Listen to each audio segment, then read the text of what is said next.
So for 43, we're considering adding this sentence to this spot. So the sentence is, as the number of corporate and service-based jobs has increased, the need for people who work with their hands has diminished. Okay, so let's read the context of what's around this spot and see if it fits.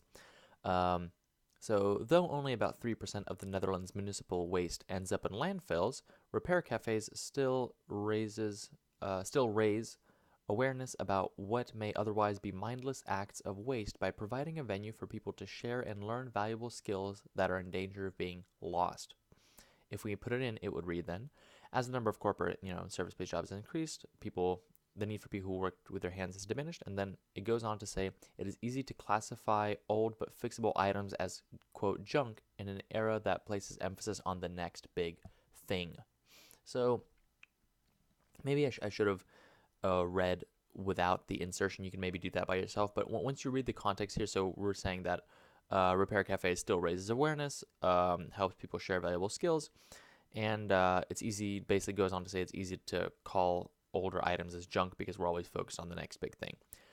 Is this relevant? Well, you notice that it's a bit of a jump in topic, right? I mean, here you're talking about stuff in danger of being lost, and then here you're suddenly talking about more like not the economy, but the job market and the demand for people who work with their hands. And you notice that this sentence doesn't really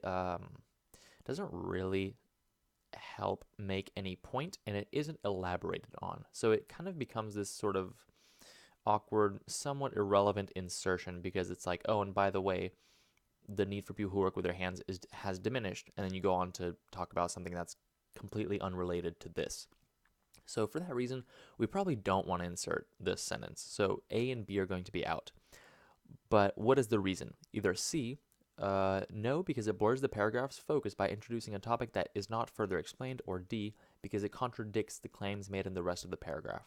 So C sounds a lot like what we just sort of found out, and D is just it's just false. This doesn't in any way contradict anything said later in the paragraph. It just isn't tied in any way. So no, we're going to put C, and because it blurs the paragraph's focus by introducing a topic, sort of the job market, that is not further explained.